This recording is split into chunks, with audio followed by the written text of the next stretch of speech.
Assalamualaikum warahmatullahi wabarakatuh. Adik-adik, pada pertemuan kali ini kita akan membahas mengenai manajemen piutang ya. Jadi piutang itu merupakan salah satu unsur yang ada di dalam modal kerja yang telah kita bahas di minggu lalu. Jadi pada kesempatan kali ini kita akan membahas bagaimana cara menentukan piutang yang optimal. Lalu apakah kita harus menentukan atau memutuskan untuk memberikan piutang atau memberikan penjualan secara tunai gitu ya. Oke. Nah jadi ya di era persaingan kayak gini tuh perusahaan-perusahaan itu terdorong untuk mengambil strategi-strategi dan beberapa langkah untuk tetap menjaga keeksisannya dan terus menerus berkembang. Dan salah satu cara yang ditempuh itu adalah dengan memberikan pelayanan berupa penjualan secara kredit. Untuk apa? Untuk mungkin menarik para pelanggan agar terus melakukan konsumsi atau melakukan pembelian di suatu perusahaan tersebut. Karena apa? Karena mereka dapat mencicil atau memperpanjang jangka waktu pembayarannya ya. Namanya penjualan secara non cash atau secara tidak kas. Nah, banyak kan ya toko-toko atau mungkin retail yang memberikan kemudahan bagi kita untuk mengkredit ya, melakukan penjualan atau pembelian secara kredit, transaksi secara tidak kas gitu ya. Akhirnya melahirkan suatu mekanisme utang piutang antara pembeli dengan penjual. Nah, dengan penjualan secara tidak tunai ini maka akan muncul piutang dagang. Dan dengan munculnya piutang ini berarti perusahaan harus menyisihkan sejumlah dana yang akan diinvestasikan ke dalam piutang tersebut. Nah, saya harapkan ya di materi kali ini adik-adik mampu menguasai mengenai perencanaan jumlah pengumpulan piutang dan juga pengendalian piutang dan penggunaan rasio-rasio aktivitas terutama dalam hal piutang kayak receivable turnover yang kita telah bahas di materi tentang analisis rasio keuangan gitu ya. Nah, oke, langsung ke pengertian utang piutang dalam syariah. Kata utang piutang dalam Kamus Bahasa Indonesia terdiri dari dua suku kata, yaitu utang yang mempunyai arti uang yang dipinjamkan dari orang lain, sedangkan piutang mempunyai arti uang yang dipinjamkan atau dapat ditagih dari orang lain. Makanya namanya kan receivable ya, yang dapat kita terima, account receivable gitu. Jadi uang yang masih dapat kita terima dari orang lain karena itu merupakan hak kita.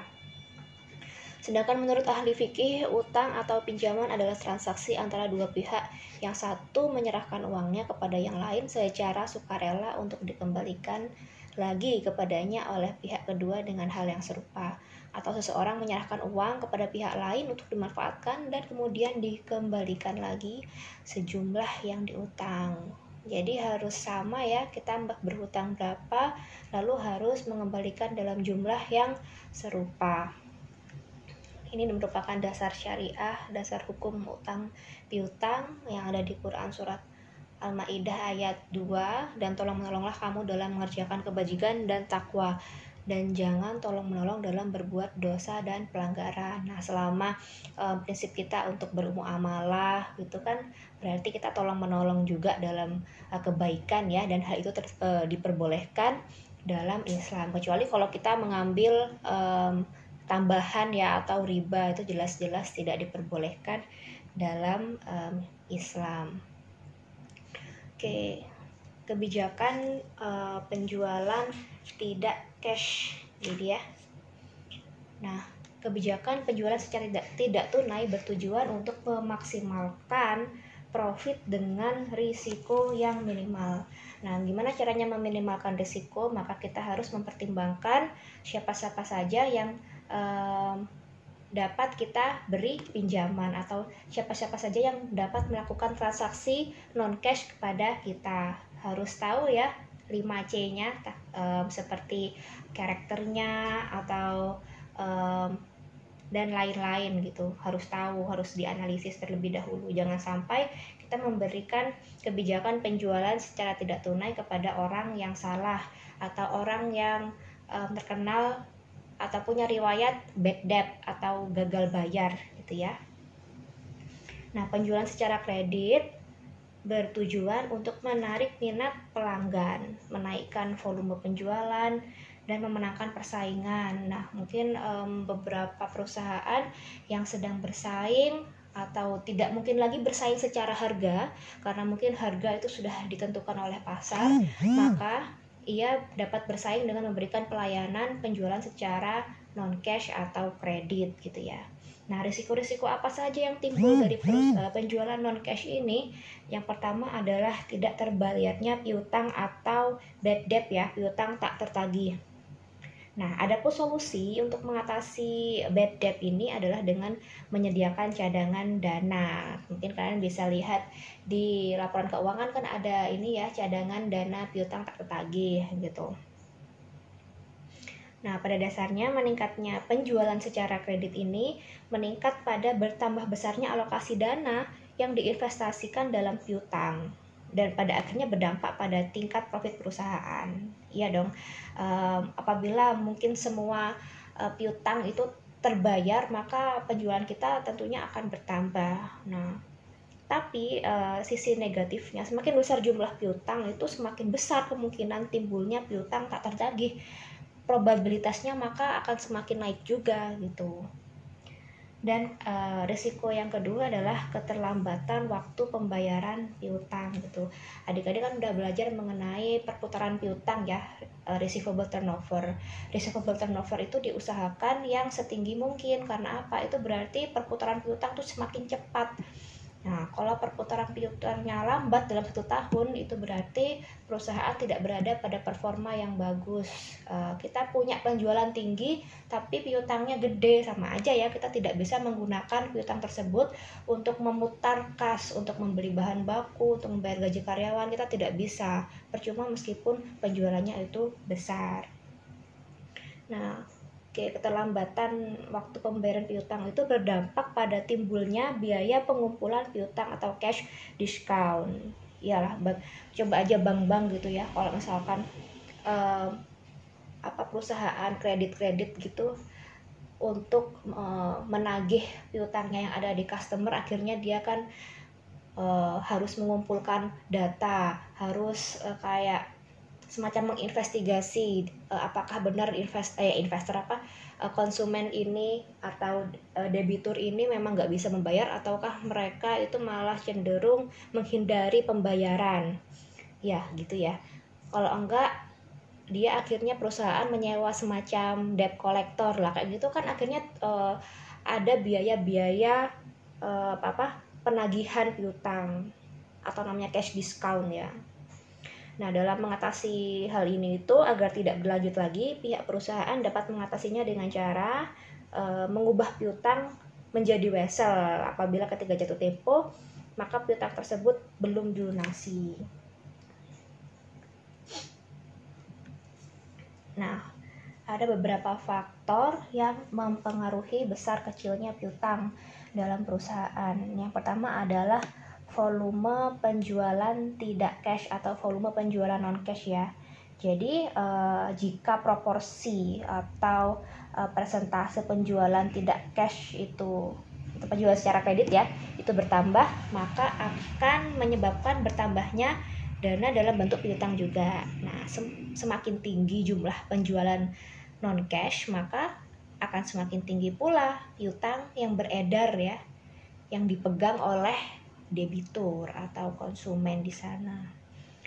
Dan yang kedua adalah syarat pembayaran penjualan secara tidak tunai. Nah, biasanya itu perusahaan menetapkan cara pembayaran tersebut melalui ada 2 alternatif ya.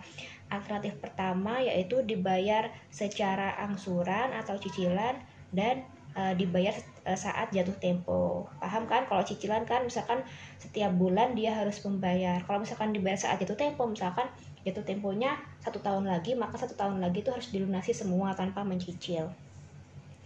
Yang ketiga adalah ketentuan tentang pembatasan tidak tunai. Nah, Maksudnya adalah jika batas maksimal volume penjualan tidak tunai ditetapkan dalam jumlah yang relatif besar, misalkan kita penjualan tidak tunai itu sekitar 70%, yang 30%-nya cash gitu ya.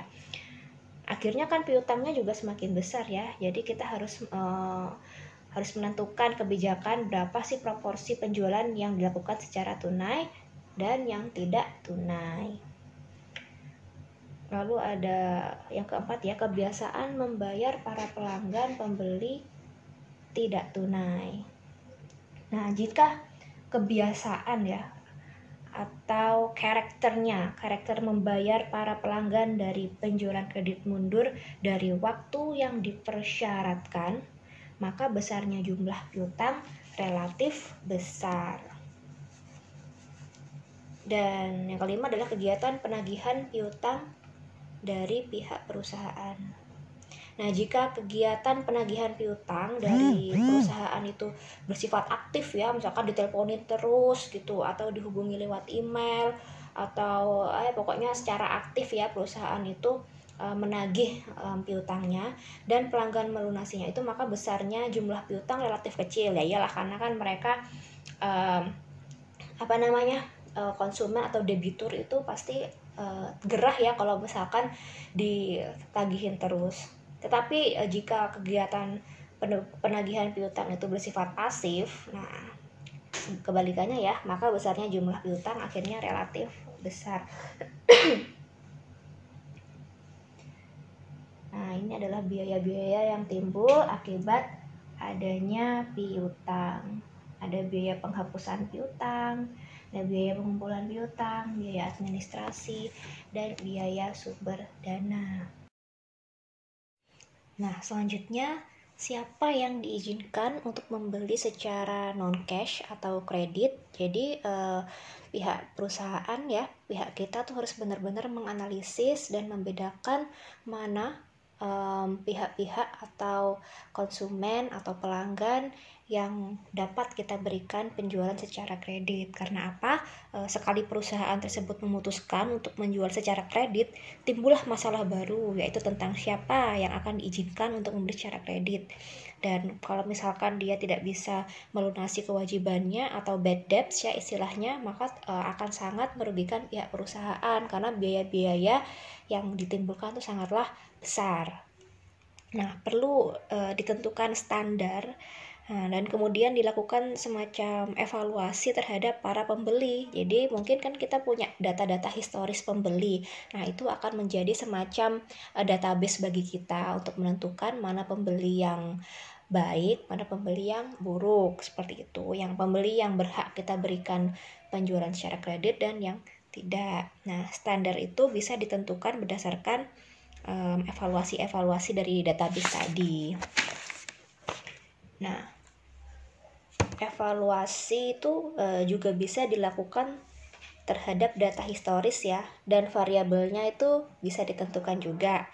Nah, misalkan ya, data historis itu menunjukkan bahwa karyawan yang telah berkeluarga, mempunyai tempat tinggal sendiri, atau telah lama memangku suatu jabatan tertentu, atau lebih tepat memenuhi pembayaran pada waktunya dibandingkan dengan yang masih single, belum mempunyai tempat tinggal sendiri, baru memangku jabatan tertentu dan sebagainya. Jadi kita punya penilaian sendiri, oh ternyata orang yang udah berkeluarga tuh biasanya lebih bertanggung jawab atas kewajiban-kewajibannya. Nah, itu kan dianalisis dulu, ya nggak berdasarkan cuman perkiraan aja, tapi berdasarkan data-data di lapangan. Nah, maka kita bisa membuat suatu model ya yang memisahkan atau to discriminate pelanggan yang baik dan yang buruk, atau disebut namanya discriminant analysis.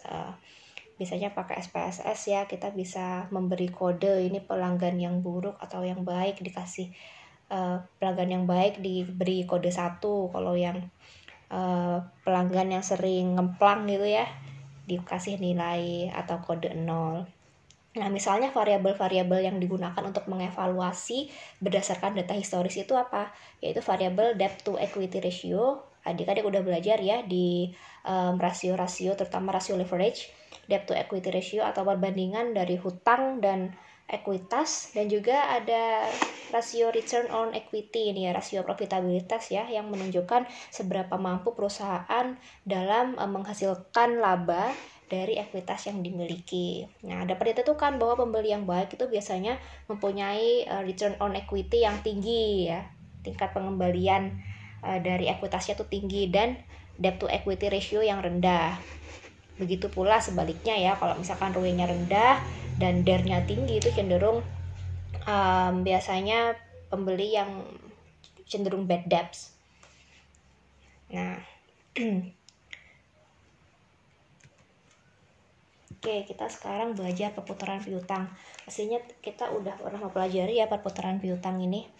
Nah, jadi perputaran piutang atau receivable turnover itu merupakan ukuran analitis seberapa cepatnya akun atau harta pelanggan itu dipenuhi gitu ya, atau berputar gitu ya dalam 1 tahun. Nah, perputaran piutang dipengaruhi oleh berbagai faktor berikut. Yang pertama adalah net credit sales atau penjualan kredit bersih.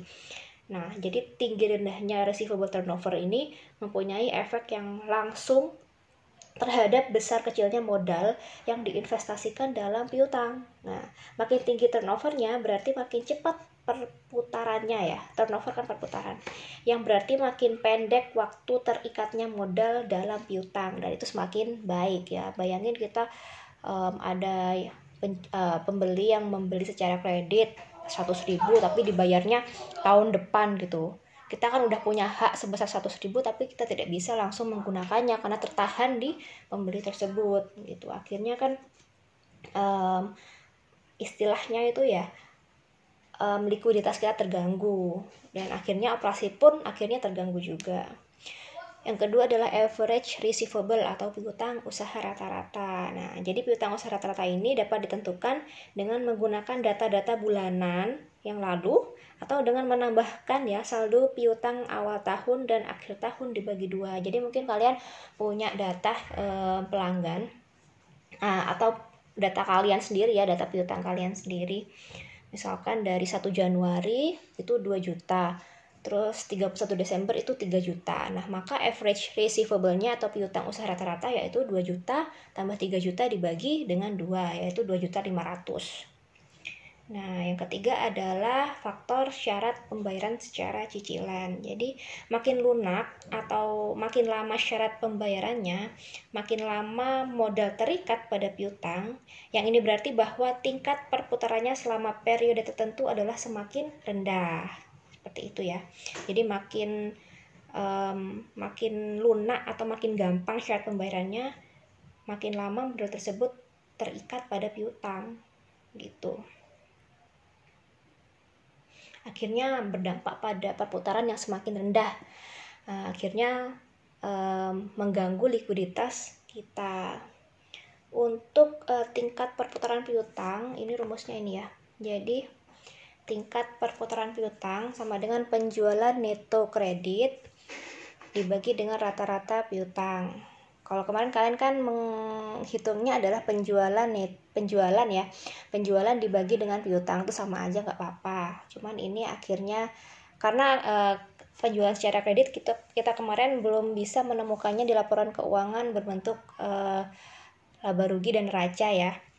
Karena penjualan kredit itu biasanya munculnya di catatan atas laporan keuangan dan di aspek-aspek laporan keuangan lainnya. Jadi sementara bisa pakai penjualan dibagi dengan piutang aja. Tapi yang sangat benar ya, ini menggunakan rumus penjualan neto kredit dibagi dengan rata-rata piutang. Nanti satuannya adalah kali ya. Karena kalau berputar berapa kali gitu ya. Perlu diingat. Contoh soalnya, sebuah perusahaan memiliki penjualan kredit bersih sebesar 36.000. Saldo piutang awal tahun adalah Rp1.080. Saldo piutang akhir tahun adalah Rp1.220. Hitunglah perputaran piutang usaha perusahaan tersebut ya. Perlu diingat ya ini rumusnya. Jadi nanti penjualan ini dibagi dengan rata-rata 1.080 ditambah 1.220 ini. ya. Tingkat perputaran piutangnya berarti 36.000 dibagi rata-rata ya. Jadi 36.000 dibagi 1.150. Dalam artian perputaran piutangnya pada tahun itu adalah 31,3 kali.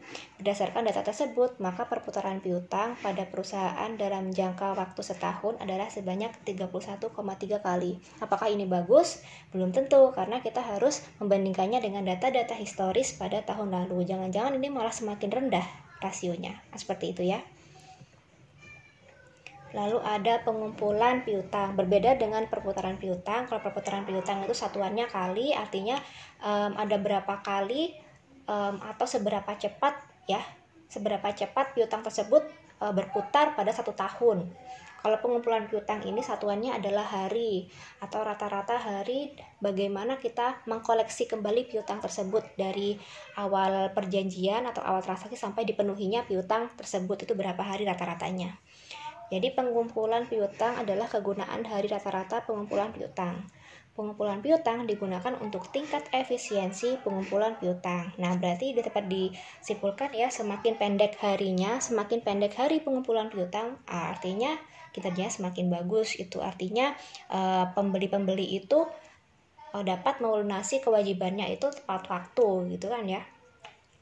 Pengumpulan piutang digolongkan efisien apabila waktu rata-rata pengumpulan piutang lebih kecil daripada waktu piutang yang telah ditetapkan. Kadang kita menetapkan piutang itu terkumpul dalam 1 bulan, tetapi para pembeli atau pelanggan melunasinya kurang dari waktu itu. Maka artinya pengumpulan piutangnya itu efisien ya. Pengumpulan piutang dikatakan inefisien apabila waktu rata-rata pengumpulan piutang lebih besar daripada waktu piutang yang telah ditetapkan. Sebaliknya ya ini ya. Itu artinya kebijakan kredit kita, kebijakan penjualan non cash kita itu kurang ketat, sehingga berdampak pada tidak efisiennya pengumpulan piutang atau inefisien ya. Formulasinya gini ya, rata-rata pengumpulan piutang itu 360 hari, bisa juga 365 ya, tergantung buku mana yang kita pakai.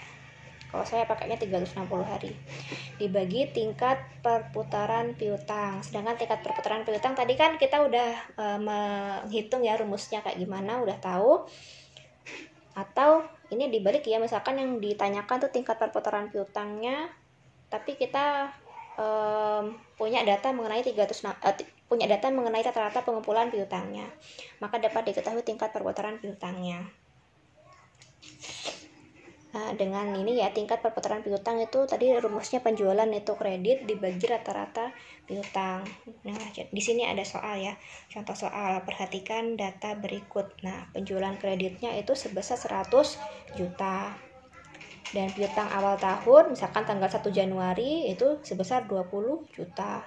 Piutang akhir tahun 30 juta. Berarti rata-rata piutangnya adalah 20 ditambah 30 dibagi 2, menghasilkan 25 juta. Hitunglah rata-rata pengumpulan piutang pada tahun tersebut berdasarkan data di atas. Gampang ya, kita punya data mengenai atau rumus mengenai rata-rata pengumpulan piutang. Pertama-tama kita harus menghitung tingkat perputaran piutangnya ya. Dari apa ini? Penjualan kredit dibagi dengan rata-rata piutang. Dapat dari ini ya. Dapat dari ini. 100 juta dibagi 25 juta. Yaitu 4 kali. Berarti tingkat perputaran piutang atau receivable turnover-nya adalah 4 kali dalam setahun. 4 kali dalam setahun berarti sekitar 3 bulanan ya, gitu. 3 bulan atau berarti gini, misalkan kalian bertransaksi dengan konsumen atau pelanggan pada 1 Januari, maka pelanggan tersebut mampu melunasi kreditnya atau melunasi kewajibannya pada 31 Maret ya, benar nggak? 3 bulan. Nah, langkah kedua yaitu menghitung rata-rata pengumpulan piutang dengan formula ya, rata-rata pengumpulan piutangnya berapa? 360 hari dibagi tingkat perputaran piutangnya. Berarti 90 hari. 90 hari benar kan? Berarti 3 bulan. Berdasarkan data tersebut disimpulkan bahwasanya rata-rata pengumpulan piutang adalah selama 90 hari. Nah, ini ada contoh soal yang lebih complicated ya. Jadi manajer keuangan PT Brownfield mengeluh bahwa perputaran piutangnya terlalu lambat, yaitu hanya 3 kali dalam 1 tahun. Berarti rata-rata cuma 4 bulan ya waktu pengumpulan piutangnya. Ia ingin mempercepat pengumpulan piutang dengan memberikan diskon 2/30 net 120.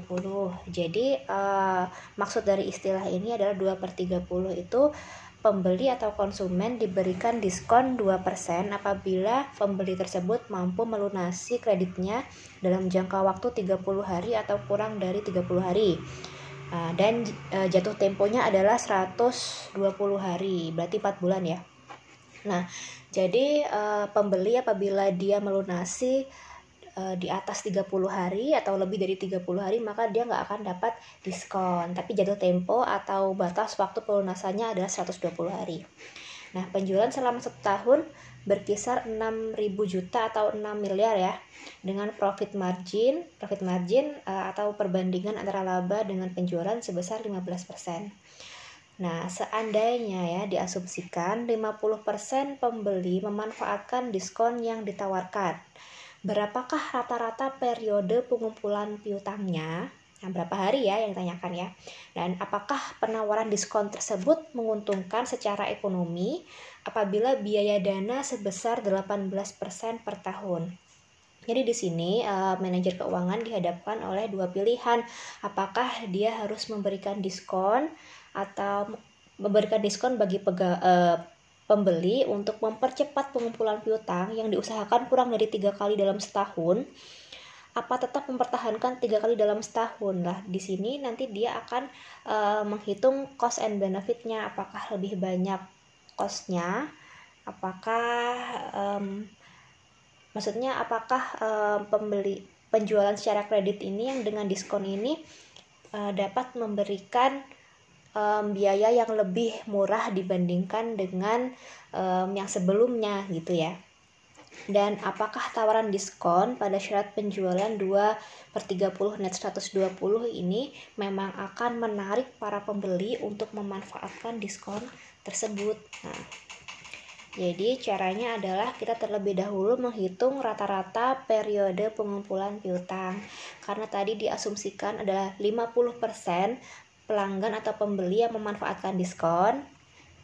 Kalau diskon kan 30 hari berarti ya pengumpulan piutangnya. Dan ada sisanya 50% itu 50%-nya lagi dia itu tidak memanfaatkan diskon. Artinya paling lambat dia memenuhi kreditnya itu dalam jangka waktu 4 bulan atau 120 hari. 0,5 dikali 30 berarti 15 ditambah 0,5 dikali 120 atau 60 ya. Jadi totalnya adalah 75 hari rata-rata periode pengumpulan piutangnya. Nah, dengan demikian perputaran piutangnya akan naik menjadi tadi ya, perputaran piutang rumusnya nih. Perputaran piutang. Ini ya. Berapa? 360 hari dibagi rata-rata pengumpulan piutang. Nih.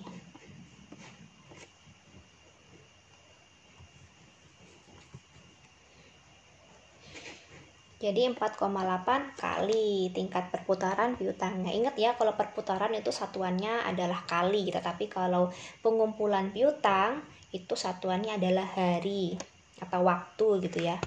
Nah, untuk rata-rata piutangnya kita harus membandingkan apabila skenarionya itu tanpa diskon. Tanpa diskon berarti tidak ada yang 2% tadi ya. Lalu ada juga yang dengan diskon.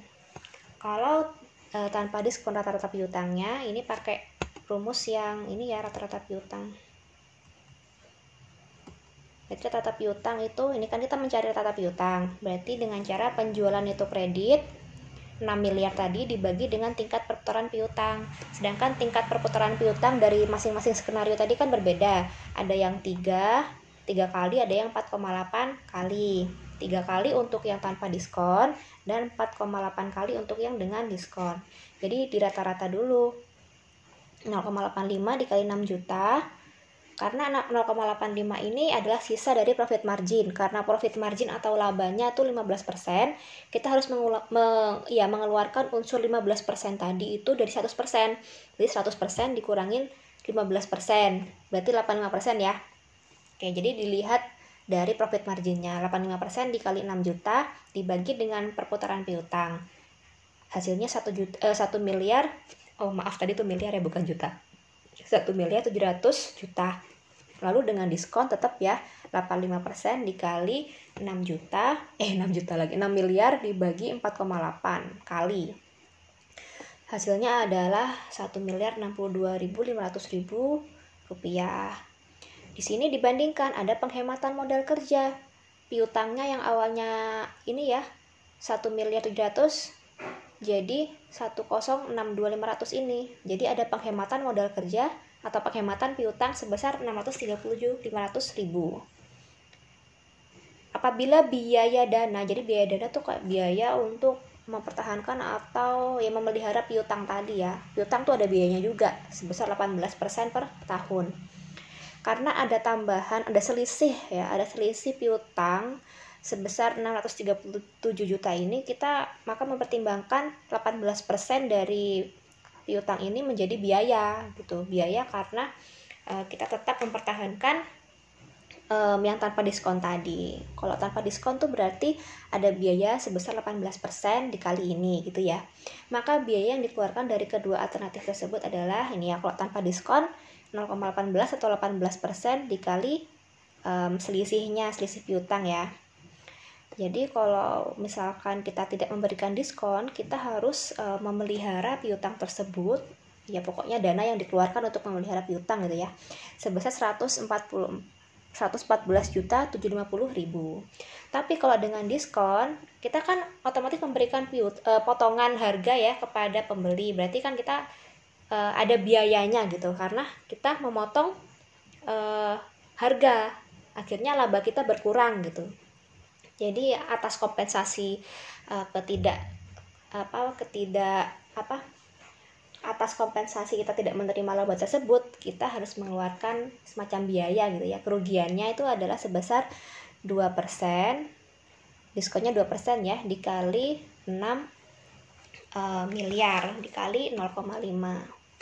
0,5 nih karena hanya 50% orang yang memanfaatkan diskon ini.